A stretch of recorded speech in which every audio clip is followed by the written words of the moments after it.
ARCI Durban provides an exclusive rehab treatment for alcoholism and drug addiction. The only rehab in South Africa that offers a medical detox treatment. We offer a superior, evidence-based and medically cutting-edge approach to the treatment of addiction. If you have been frustrated by repeated failures at rehab recovery or are unaware that there are proven anti-craving medications that can significantly improve treatment outcomes, give us a confidential call to learn more about ARCA Durban's rehab program.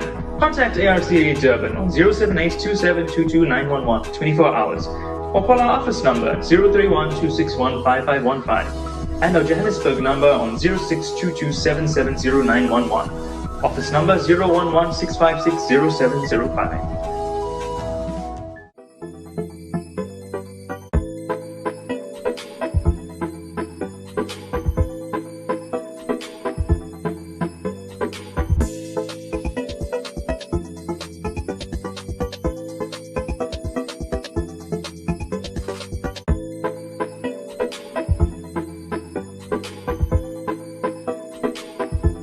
Sell your old, damaged or unwanted gold jewelry. Gold Bar, raising the bar in the gold industry. Better prices, safe, fast and professional service. Contact us at 082-881-8654, Conubia at goldbar.co.za.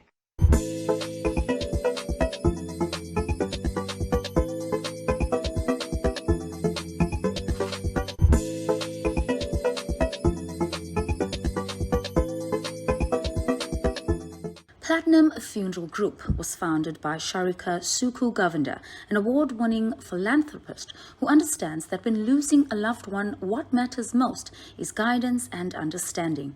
Sharika and her team have pledged to honor the dignity of those entrusted to their care and respect the wishes of every family they serve. Platinum Funeral Group, based in Newlands, Durban, serves with integrity and act in your best interest. Join our dynamic group to give you and your loved ones comfort and dignity from as little as 25 Rand per month. You can move your existing policy over, no waiting period, should you wish to be a part of the Platinum family.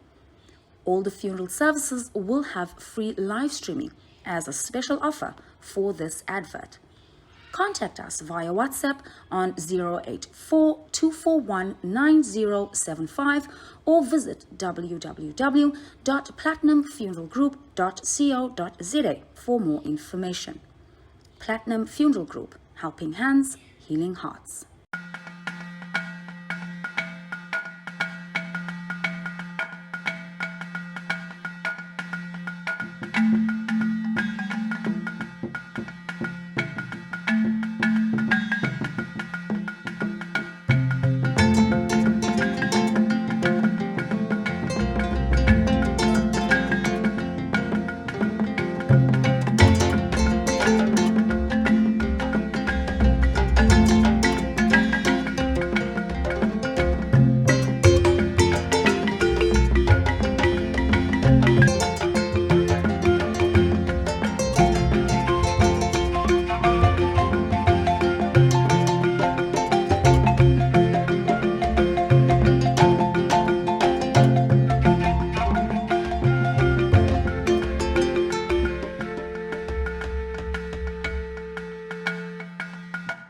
Good day and welcome to African Essence. I am Leanne Jacobs and I am honored to be one of the guests invited to the grand opening of the Radisson Blue Hotel in Umhlanga, Durban, which is just part one of a 4.5 billion rand development.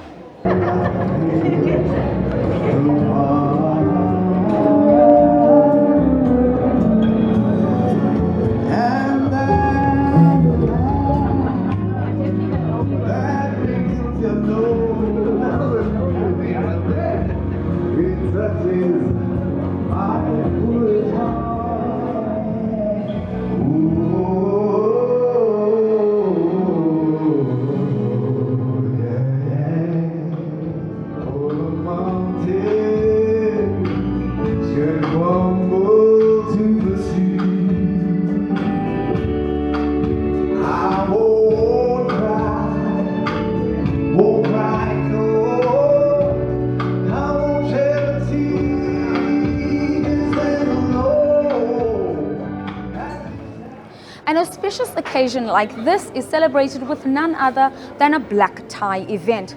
There is much excitement in the air and we are looking forward to meeting some of South Africa's finest A-listers. Much anticipation and the 7-year wait is now over. Let's take a look.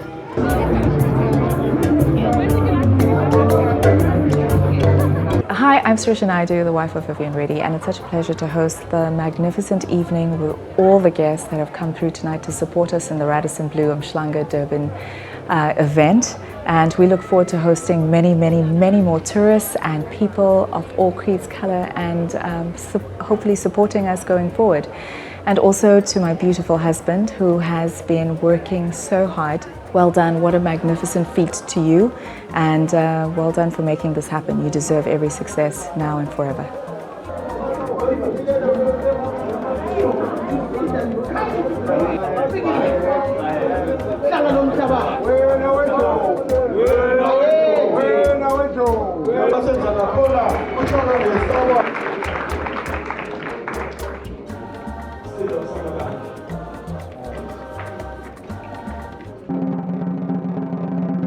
G'day, my name is Mario Sowell. I'm the new General Manager of the Radisson Blue Hotel in Umhlanga, and I'm very honoured to lead a magnificent team of members of management.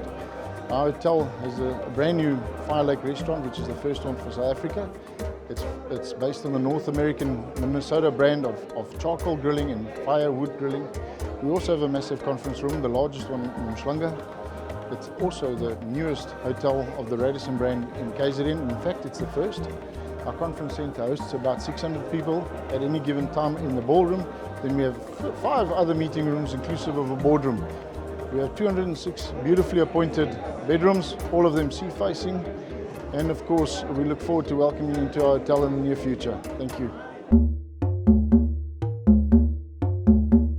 This is a man whose commitment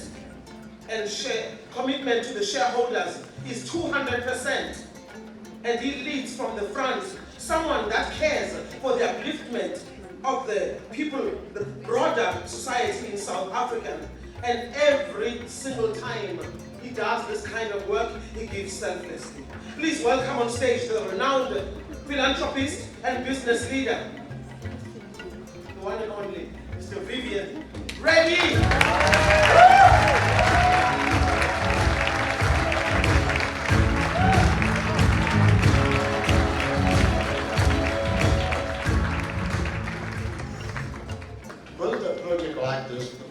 It takes lots of people, and architects, lots of architects, engineers, project managers, development managers, main contractor WHO themselves, and then you have the various trades. In total, we had 6,000 people employed in this job. And I want to pay tribute to like the team of WHO that worked night and day towards the evenings to get this done. And Craig Jessup, I think, called for you after lunch. You got some great, I told you that this morning. At the end of the day, construction is construction, but how you finish the job is what counts. And I want to also pay a special tribute to the development manager, especially Greg and Nike. He's a person that Rob and I trust. We put him in the front, and he does everything. And Greg and did a great job. Let's give him a big hand. And we also have Claire and Tim and the project management team that did an absolutely wonderful job in this place. And you know, when you look at the building, we went out to a competition. We just couldn't figure out what to take, and we decided. And there was a young architect here from Durban, and he came up with this beautiful concept. A guy called Ravi Japsi. Where's Ravi? Let's give him a big hand. And he was out by his team, and this entire project won a world award for the best curvilinear building in the world. And to that, there's LYT architects were involved, and EPA architect, a team of architects. So right here, ladies and gentlemen, you have got world class. And that's what this project is all about. And I'm going to ask you, you know, we are here today to celebrate the achievement of this epic project. And I want to ask you to relax, have a great time, and just enjoy yourself. This is a celebration. And to every one of you, and I might have missed every one of you that have been involved in this project, and especially the City of Durban, the entire team. We want to thank you, and especially Philip and George have played an absolutely great role. It wouldn't have been there. And I also want to pay special tribute to our Council General, and also Andre Kapila, who's involved in a great road coalition that called meetings regularly on Friday mornings to make it happen. He's there to make sure that business and the city works together. But most importantly, I want to thank my dear wife. So she's an absolutely amazing lady, and my entire family. I spend lots of hours in the project, and they give you all the support, they stand by you, and they make sure they give you the space to perform. And with that, I will say, God bless all of you, and have a wonderful evening.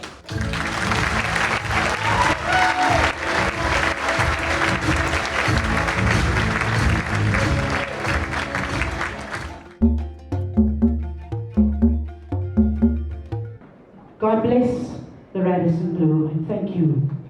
I'd like to do a song now. It's called One Land, One Cry, and it talks about divided, we are weak, and together we are strong. I hope you enjoy it, and I hope you enjoy the rest of the evening. Thank you so much, Mr. Sanda.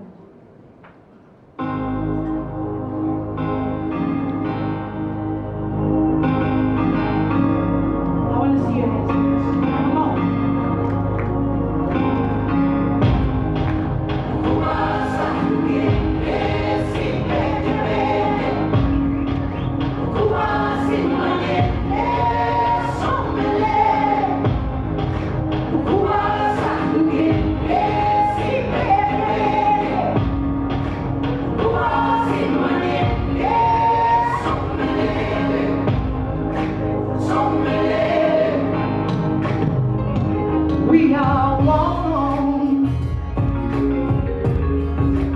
living in the same dream.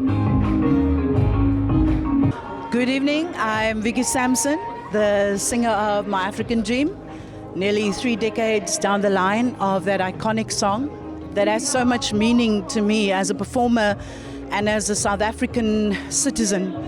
I am saddened at times that unfortunately the African dream has still not been recognized by millions of our people, not just in South Africa, but within our continent. I'm also the president of TUMSA, the Trade Union for Musicians of South Africa, of which we have 2,500 members nationally, including some of the best known artists that you know and love, Brasipo Hotsticks, Bravusi Mahlasela, Miss Tandeka, PJ Powers, Ms. Judith Sipuma. They are some of our members that we represent, and TUMSA was founded on the basis of our industry needs change. The music industry and the creative industry as a whole needs to be turned around, because South Africa is not proud of being South African and African. We are still looking to the West too much. It's about the American dream, and it's not about the African dream. So I believe that God's timing for the song in my life was meant for a purpose and a reason, and I'm working towards that goal of achieving the African dream for our nation and for our continent, because we have a continent that is bigger than America, actually, if you look at it, and a continent that has been the breadbasket of the whole world for centuries. Our apartheid, all of those times, Africa was there for the world. So I am for Africa and for Africans, and for us to be proud of our identity, be proud of who we are, and to start celebrating who we are as a nation and as a people, as diverse as we are, black, white, blue, green, yellow, rich, poor, Christian, Muslim. We are all good people, essentially. I'd love to believe that good can overcome evil, and love is stronger than hate. So I'm so proud to be here tonight at the Radisson Blu, and I'm very honored that I was invited by Mr. Vivian Reddy and the group to come and perform at the opening of this iconic event here in Durban. I love Durban very much. My children's dad is from this place, so I know Durban very well. And to come, and actually it's a first for me. I've done many shows in my lifetime, and tonight is an iconic date because I've never launched a hotel, so that's a first for me. And needless to say, it's going to go down in my history books. But I want to wish Mr. Vivian Reddy and his family and the family of the Radisson Blu, Durban, all the very, very best, the wonderful opportunities that he's created here for employment in these terrible times that we've been living as a nation. The fact that so many people have been employed here by this venue, and that many, many doors will be opened via this iconic hotel tonight. And thank you so much to the staff here, because they've all been amazing. I've been bumping into them all night and all day since I arrived. And you know, the hotel is not about the top management. It's about the people that come and clean the rooms and that are in the kitchens and that are backstage and behind the scenes. Those are the people that make a great business and a great venture. So I want to say big up to the staff of the brand new Radisson Blu. Nyabonga. Thank you so much and God bless you. Thank you, Mr. Reddy.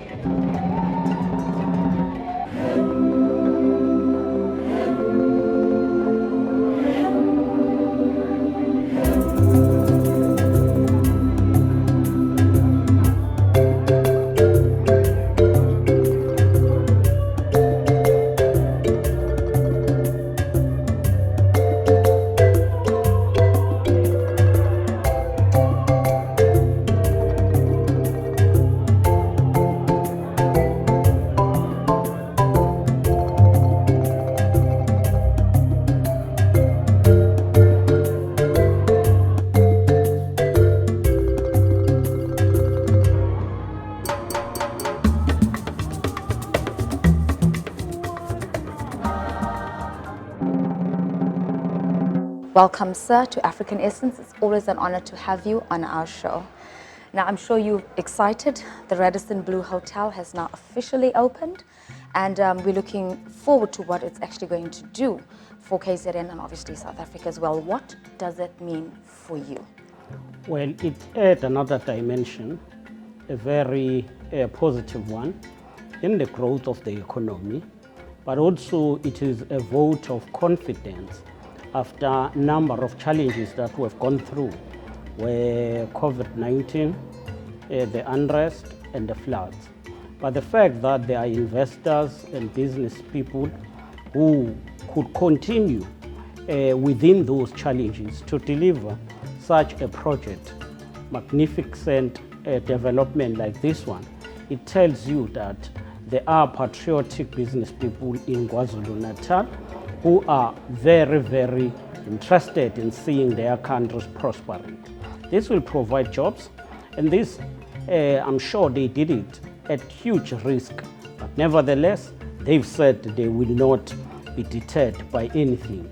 And here we are today, opening this iconic building, iconic Radisson Blu on top of the sea, the Indian Ocean in Umhlanga. We're grateful.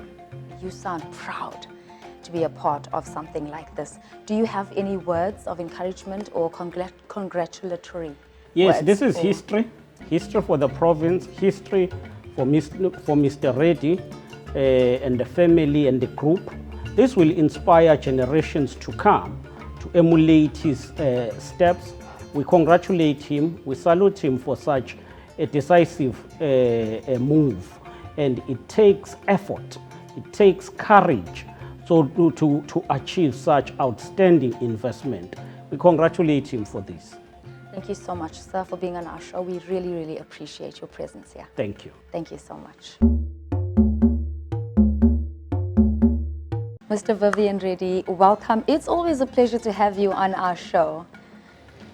Oh no, it's absolutely great. You know, I think tonight is a very special night. And it's so good that you all could cover this evening. It's an evening of fun and joy, but it is a historic moment in that for the first time in KwaZulu-Natal, there's an international five-star hotel brand opening. And despite the massive cost of over R1 billion, we did it during the COVID times, the worst of times. The project was halted during COVID. We had to get back in. There were cost overruns, but at the end of the day, we delivered a world-class Radisson Blu Umhlanga Rocks Durban. And people ask, why Radisson Blu? Radisson Blu is the second largest hotel group in the world. And they got 45 hotels around Africa. And that is why it's such a recognizable worldwide brand. And we thought it was very important to bring this brand to Durban. And this mall is going to be, this hotel is going to be attached to a world-class mall with all high-end brands like Gucci, Versace, Dolce & Gabbana, Jimmy Choo. People don't have to go to Sandton to Diamond Walk. We're bringing our own Diamond Walk right here to Durban. But this hotel is all part of it. And you would have seen the facilities this evening, a great ballroom for 600 people. We've got meeting rooms, we've got a great Fire Lake restaurants, we've got 207 world-class rooms, everyone with beautiful sea views. And I was quite surprised today to hear the wonderful reviews from our guests that I had. They were all just so excited. And, you know, we also invested. I mean, during construction, 6,500 people, 300 people full-time, and that's what we need to business. If we want to build this economy, one South African goal, you've got to invest money and create jobs. That's exactly what is happening, and I was just speaking to the Premier. He is so proud just of that fact, just to boost the economy. Now, you were also involved. This is a 7-year-long project that has now finally come to fruition. Tell us about your involvement. I believe you were from the ground right up until what utensils going to be. It did. From the time we bought this land, it took 7 years because we had to perfect the land. There were objections, 400 objections from the local community. We had to overcome the objections. There were challenges. It took about 1.5 years. Then we had to relocate the clubhouses and the bowling green. It cost about 25 million up the road. Then we had to relocate the telecom exchange. It cost 30 million. I built a new post office so we could buy that land from the post office. Then we had to relocate the council offices, the taxis, the buses, and in the middle of the site is a massive 4-meter water pipe that went around the storm water that went through the site, and we had to divert that at about 30 million.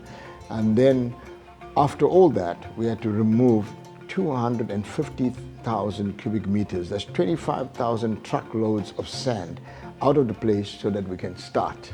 And that was all. That's why it takes a long time. Property development, but it took a long time, but it's going to be a world-class development. Now in here you got the Radisson Blue Hotel, we've got apartments above it. Our presidential suites are going to be on the 28th floor, the best presidential suites in South Africa. You got a great mall, which we're spending about 1.4 billion, and then we're building another 600 apartments just over the roof of the mall. That's going to be finished in December next year. Great job creation. But this entire project, when it's finished, is going to bring in 135 million rands a year income to the city of eThekwini.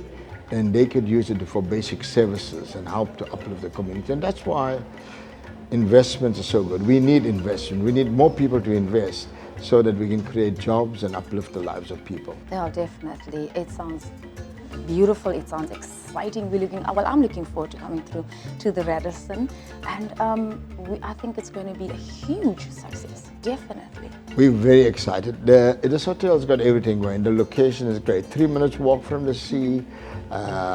It's on Chartwell Drive, which is a closer chart, and it's on Lagoon Drive, which is the 3rd most expensive street in the country. And you know, this whole Umhlanga is the safest area. So the people that come and stay in the Radisson Blue, besides getting a world-class experience and facilities, they'll have a mall they could shop with great spas.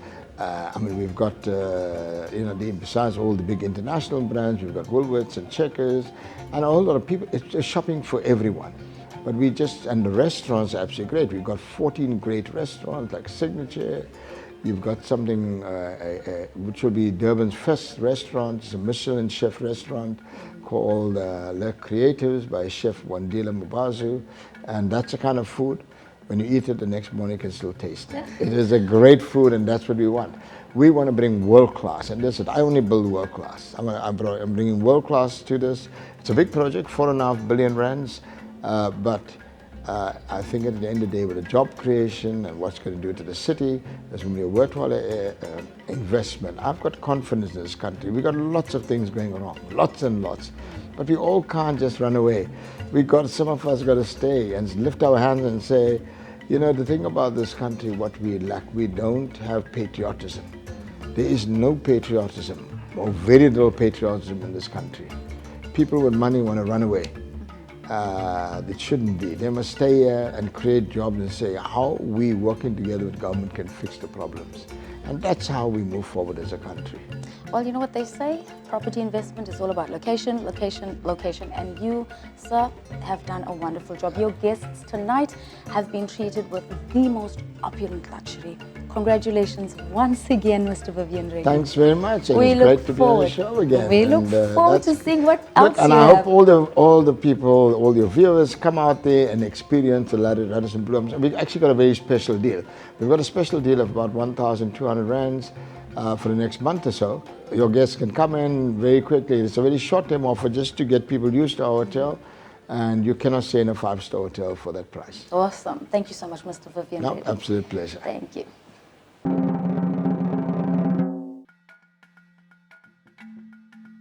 We embarked on a project to create awareness of the relevance and importance of child protection.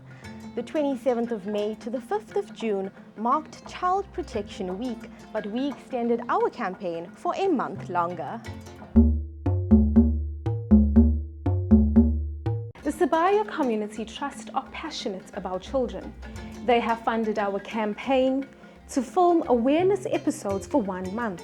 We will be spending time with the children at the William Clark and Edith Benson Home for the abandoned, orphaned and vulnerable children.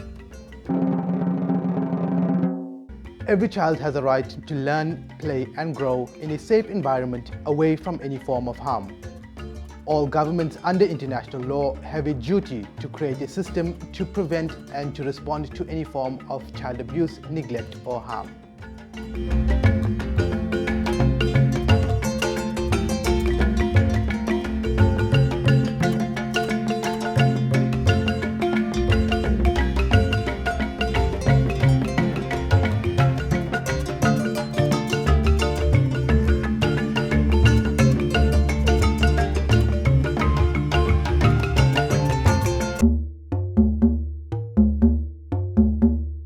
There are more than 132 million orphaned and abandoned children in the world. Many face hunger, violence and sickness. Child Welfare Durban has created a home for orphan and abandoned children. And to tell us more, we now chat to Mr. Rajan Pillay, the Director of the Child Welfare Durban. Mr. Pillay, welcome to African Essence and thank you for chatting with us today. Good day to you and your viewers. Thank you for having me on the show today. It's only a pleasure to be here. The pleasure is ours, Mr. Pillay. Tell us about the mandate and function of the Child Welfare. Sure. Child Welfare Durban and District is a registered non-profit organization with its sole mandate being that of child protection. The organization has been appointed by the Provincial Department of Social Development in terms of Section 107 of the Children's Act 38 of 2005 to render specific and designated child protection services. Our area of operation is the Greater Durban Metropolitan, extending in the south up to Lamlazi, Lamontville, and to the north of Umhlanga. We are the largest child protection non-profit organization in the country, and to give you an idea of the amount of work and the mandate that we have, last year itself we did over 3,300 cases pertaining to children that were at risk. That's an alarming number. So we're here at the William Clark home today. Tell us about the children here and some of the circumstances that led to them being placed here. In fact, the full name is William Clark Ontandeni Child and Youth Care Center, which is registered to cater for 54 children, ranging from a day old up until 17 or 18 years old. All our children that come to the facility come via court order, and most of the children have either been abused, neglected, abandoned, or some of them either affected or infected with HIV. The approach from the organization and the facility is one of an holistic approach, where the needs of the child are addressed in terms of the physical, emotional, psychological needs, and so that we can give back childhood to children in a sense of making them feel important and a sense of belonging. And what are some of the challenges that you experience here at the home? As any other organization, being a non-profit organization, funding is always a challenge. Given the fact that the last 2 years we were affected with COVID, all our fundraisers had to be put on hold, and we've also noticed a decline from our donors, which is understandable if you look in the broader context that we rely heavily on our donors to meet our mandate. And if you look at worldwide, COVID has affected the entire world. It's took the world by hostage, affected the entire world economy. So that funding has been one of our major challenges. In our last fiscal year itself, our income decreased by approximately 20%. Another challenge that we experience at the facility is that if you look around and you walk around the facility, you'll notice it's a very aging structure that we have. Maintenance is always high on the list, and also in terms of the upkeep of the facility. So in fact, there's a lot of greenery, a lot of trees, which we love, and it's very important from an aesthetic point for children to be growing up. So maintaining that also comes at a huge cost. Yes, absolutely. So from what we understand, the child is funded by the government until they reach the age of 18 years. So what happens then if a child is not placed in a home by this time, or they don't get jobs after school? That's true. And in fact, what international research has shown is that children that live in a protected or in a child and youth care facility, that kind of environment, are most vulnerable when they have to enter back into society. So from the facility itself, we have numerous programs ongoing throughout the different phases that children go through. These are called transition programs. So we have social workers, and they would interview children where they know within a year this child would have to be leaving the facility, either due to they're going to complete the education or in terms of the age. So every effort is made. They get taught life skills, orientation skills, and also we look at where their strengths lie. So, for example, if we know this child wants to extend in terms of their education, so we assist with bursaries, we assist with applications to universities, and we also, when the child leaves, prior to the child leaving, we try and look for a family or a relative that could take the child in. And what happens is when the child exits, there is an ongoing program. So for the next 6 months, the social workers would interview the child, visit them, and see how they're doing. So we're also looking now with the Department of Social Development to introduce what is called kingship care in terms of a transition home. So that should a child leave, and in between that time, the child doesn't find a job or doesn't have a family, they have this transition home that they could go to. And from there, efforts are made then to put them into some kind of working environment or into a family environment. The Kingship program is definitely a good initiative. So Mr. Pillay, take us through the adoption process and the fostering process and the challenge that this poses to the home as well as to children who are not used to living in a family. Thank you for that. Generally, in terms of a child being conducive to going through the adoption phase, is generally 0 to 5-year-old child. Anything above 5 years becomes a bit difficult for the child to be adopted. Now, in terms of our facility, all our children have extended families, either the parents, relatives, maternal parents. So from that point of view, adoption is not the best. Obviously, where a child is being put up for adoption, Then we have a specialized adoption department that's been accredited to do local and inter-country adoptions. Unfortunately, the challenge there is that there's a very, very low success or turnaround rate in terms of adoptions. So what we also encourage is foster care. But foster care is a gradual process where foster parents are identified, and the entire exercise is overseen by a social worker, from the initial visits to the family to the bonding. And then the children initially go on what is called a LOA, leave of absence. Like, for example, a long weekend or during the school holidays, they'd go spend a week, which is overseen and supervised by the social worker, more to get an idea about the bonding of the foster parents with the child. So generally foster parents and foster care moves at a much faster and much higher rate than adoption itself.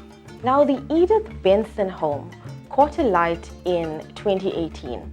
Tell us about the fire and the rebuilding project. Okay. As you've mentioned, in 2018, the Edith Benson Babies Home caught a light. Fortunately, there were no injuries. 57 babies and 15 child and youth care workers evacuated the entire premises within 10 minutes.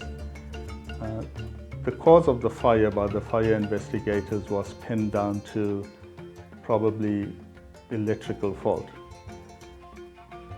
We are now at a very exciting phase because Child Welfare Durban and District has just taken out the preliminary plans to rebuild Edith Benson's Babies Home. And I'm quite excited about it, as you could probably hear in my voice, simply because there's a dire need for babies to be accommodated in South Africa. On average, approximately 3,500 babies are abandoned every year. That is just the reported figure, and researchers said you could double that with babies that have been abandoned and it hasn't been reported. So we are now moving into a phase of building a world-class babies home for the babies for the greater part of Durban. And the home itself, we're looking to accommodate at least 80 babies. Presently, we have 15 babies at William Clark, and unfortunately, we cannot take any more babies. And almost practically every other day, there are requests for placement of babies. So definitely, it's a massive challenge, but it's one that we will definitely get it through. An exciting project indeed. Now finally, Mr. Pillay, what can the community do to get involved and help you and the child welfare? For sure. As I've indicated earlier on, is that we rely a lot on donors, but it's even beyond that, because what we are trying to move is to go to grassroots levels. In most instances, sadly, when the children come to our facility, they've either been abused, neglected, abandoned already. So we're on the back foot. So we want to be more proactive. Community needs to get involved more with social work, child welfare work, and we reach out to them to even come on board as volunteers. So they get a better understanding, they get a better concept of what it is, and also, in most instances, community is at the grassroots level. So they know what's happening, and we encourage them to come forward and give us information where they anticipate there's possible problems. And we have a huge range of services that we can offer. It's not just basically children. We have an entire leg which is called community services, where we can assist in parenting, where we assist with drug abuse, where we assist with families, dysfunctional families having problems, because those all lead eventually and sadly to children getting affected by this. You know, there's a great saying by the late Madiba of this country, and he said, every child, irrespective where they are born and under what circumstances, have a right to a good life. And it's a moral obligation of each and every one of us to fulfill that right. Profound words indeed. Mr. Pillay, thank you so much for chatting with us today, and we commend you for the outstanding work that you're doing here. We certainly hope that the children are going to enjoy the goodie bags that we've brought with us today, the personal care items and non-perishable items that have been made possible by our sponsors, the Sibaya Community Trust, and the baby care items provided by the kind efforts of Tiny Steps NPO. Once again, thank you for having me on the show. It's been a pleasure that I could be on the show to give an idea of what we do. And once again, thank you for the kind donations. We really appreciate it. And like I said, without people like you all and your sponsors, we wouldn't be able to deliver our mandate.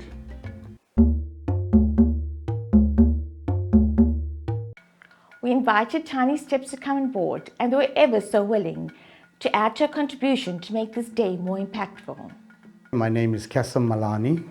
I'm from the NMJ organization, which we linked with NMJ, WMO, Jamaatul Nisa, and Tiny Steps.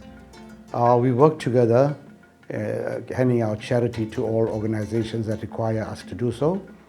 And we're here today with the request of Tiny Steps. We were brought here by William Clark to assist in bringing out some charity goods for the children, the orphans that are here. And we've done so. We've brought some food products, baby food, nappies, some apples, some milk for the babies out here. And we will, inshallah, continue to assist them for as long as we can. And yeah, this is the way we operate and this is what we do. Thank you. Hello everyone, my name is Sidra Khan from the Tiny Steps NGO. We are a humanitarian organization that focuses on addressing the needs of the vulnerable. On behalf of the Tiny Steps team, we would like to say thank you to African Essence and Mel for giving us this opportunity to reach the poor communities. Thank you. The Sibaya Community Trust was formed in April 1998 with the intention of being a catalyst for social philanthropy in the area. The funds distributed from the Sibaya Community Trust are received in dividend from the Sibaya Casino and Entertainment. We are grateful to have Sibaya Community Trust on board. They are changing lives daily.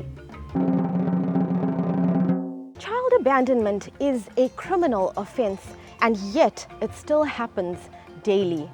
We all should do our bit to protect children. Adoption can provide a child with a stable, loving home. Children's rights are entrenched in Section 28 of the Bill of Rights of South Africa. We have the power to change the life of a child. Thank you for watching, and do join us again next week.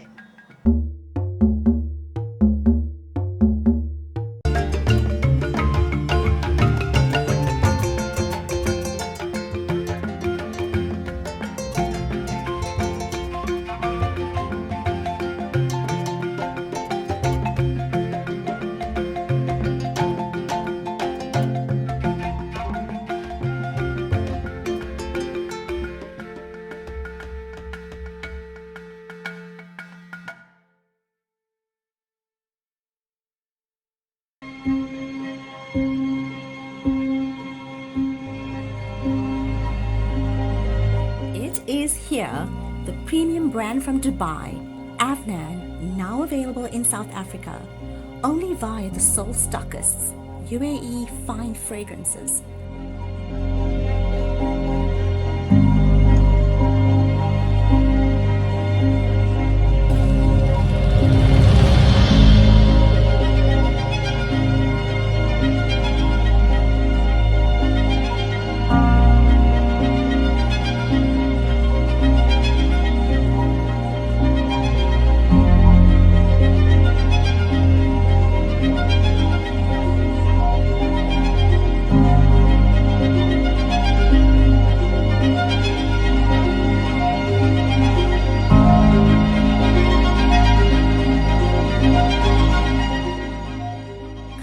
them on 076 546 9613 or 079 501 8629 to place your order.